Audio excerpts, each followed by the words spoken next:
Hello everyone and welcome back to the Comics and Crypto podcast. Today we'll be breaking down the importance of mint numbers for NFTs, specifically on the VeVe platform. As always, this is not financial advice but purely for entertainment purposes only. Also, if you like this video, please make sure to like, subscribe, and hit that notification button to receive weekly updates on all of our content. This video is sponsored by Elite Comics 11, Instagram's #1 community-powered sales page. Scrolling through the VeVe marketplace, you may have noticed that digital collectibles and comics with lowered mint numbers are priced at a premium. This is because collectors have adopted a model of differentiating value by focusing entirely on mint numbers. In the physical world, collectibles like comic books differentiate value by condition, using a grading scale. But since each NFT is identical on VeVe, collectors and investors have adopted a different strategy using lower mint numbers. Generally speaking, the lower the mint number, the higher the value. The higher the mint number, the lower the value. Collectors have also given value to special mint numbers specifically related to individual NFTs. An example of this would be a comic book's release date. Journey into Mystery number 85, First Appearance of Loki, was released in 1962. So the mint number 1962 would be considered incredibly valuable for this comic. Another example is the Disney's Golden Moments Walt and Mickey statue. 1955 is the year Disneyland opened, and 1901 is the year that Walt Disney was born. These two mint numbers could hold significant long-term value. This is why researching your investment is incredibly important. In the VeVe community, we've seen many collectors who exclusively go after sub 1,000 mints or even sub 100 mints. These collectors see the long-term potential of VeVe collectibles and view low mint numbers as a level of status deserving values well above floor prices. Collectors will always want a way to differentiate value, and this is why low mint numbers will continue to be valuable.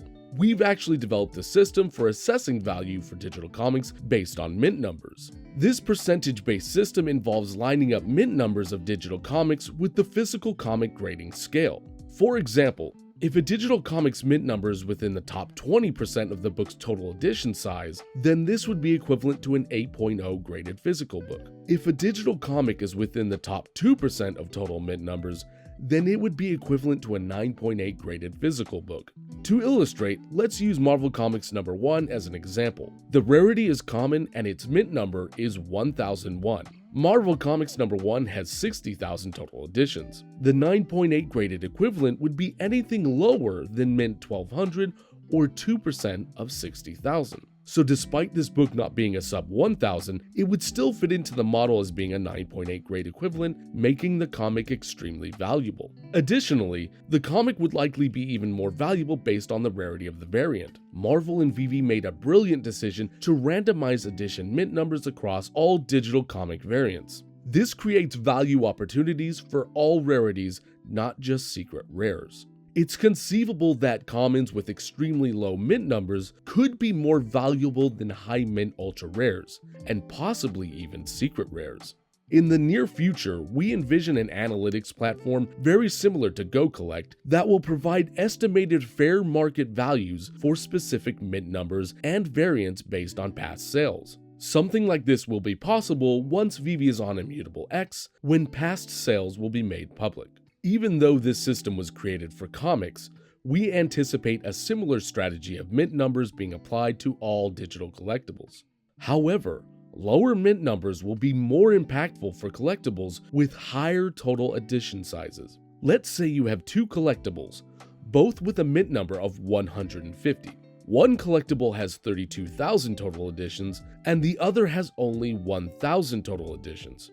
The former would be in the top 0.5% of mint numbers, while the latter would be only in the top 15%. While the floor price of the collectible with only 1,000 total editions is likely to be higher due to scarcity, you're more likely to see a better premium for the same mint number on a collectible with a higher total edition size. If it's within your budget, try to purchase digital comics within the top 10% lowest mint numbers, since these are equivalent to a 9.0 grade. So if there are 30,000 total editions, numbers 3,000 and below would be in the top 10%. For the especially ambitious, VeVe has announced that collectibles and comics within the top 5% of the lowest mint numbers available to the public will receive 50% more points for the Master Collector program. This is sure to provide more value to these already highly sought after collectibles. For a 30,000 total edition comic, including the numbers only available to the public, the top 5% of the lowest mint numbers would be 1,500 and below. So a secret rare with the mint number below 1,500 would receive a total of 9 points for the Master Collector program. As we mentioned earlier, in addition to low mint numbers, try to find mint numbers related to the history of the comic or collectible itself. Ask questions like, what year was the physical comic released? When was the artist born? What numbers would be a significant connection to this collectible? These numbers are one of a kind and will very likely bring significant long-term value. Thanks for tuning in, everyone. We hope this video helps with your current and future collecting.